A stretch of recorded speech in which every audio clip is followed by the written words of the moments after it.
Это у нас общий 4-местный номер, стоимость 600-650 рублей в сутки, в зависимости от дня недели. За 600 рублей место на двухъярусной кровати, туалет, душ, кухня с холодильником и микроволновкой. Так сегодня выглядит стандартный хостел.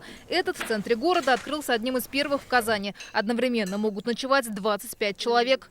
Пик сезона – это у нас лето, когда полно туристов, студентов, школьников приезжают к нам, чтобы увидеть Казань. Открываешь шторки, включаешь свет, и ты в своем пространстве делаешь, что хочешь. Вероника Филиппова не турист, но остановилась в хостеле. Приехала из Нижнекамска на повышение квалификации. Снимать на месяц квартиру или номер в гостинице, говорит, бьет по карману. А здесь все проще и безопаснее. Меня привлекает, конечно, в первую очередь это цена, стоимость. И, конечно, тут очень комфортно. Это тоже хостел, но только в квартире. Антисанитария, никакой шума и звукоизоляции. Под одной крышей с соседями. Еще 4 дня назад такие мини-отели могли свободно сдавать койко-место. Отныне они под запретом. Правила для хостелов ужесточили после массовых жалоб. Ведь мини-отели начали замечать в таких обычных квартирах в жилых домах. А это и крики, веселые компании. Такому соседству люди были недовольны. Теперь закон вступил в силу.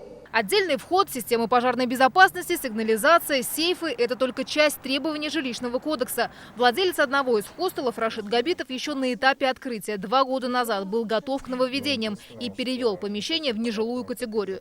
Запрет на гостиницы в квартире только поддерживает. Так с рынка уйдут недобросовестные собственники. Для меня как бы это конкуренция определенная, причем зачастую это конкуренция не совсем частная, потому что они уходят от правил, они дешевле могут сдавать свои помещения.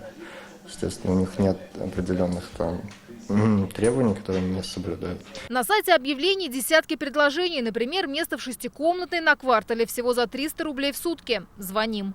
5-й этаж в квартире, 2-комнатная. Вы можете маленькую комнату занять. 3-комнатная квартира, 30 человек, 1 санузел. Совмещенный с ванной. То есть кто-то в ванную зашел, все, 30 человек уже ничего сделать не могут. В Ассоциации хостелов республики говорят, из 160 мини-отелей изменения коснутся только десяток тех, что находятся в квартирах. Часть из них уже переехала в нежилой фонд. Но что делать с другими, которые не выйдут из тени? Они полностью уверены, что их не коснется все эти изменения. И даже если будут какие-то проверки, они никогда до них не дойдут.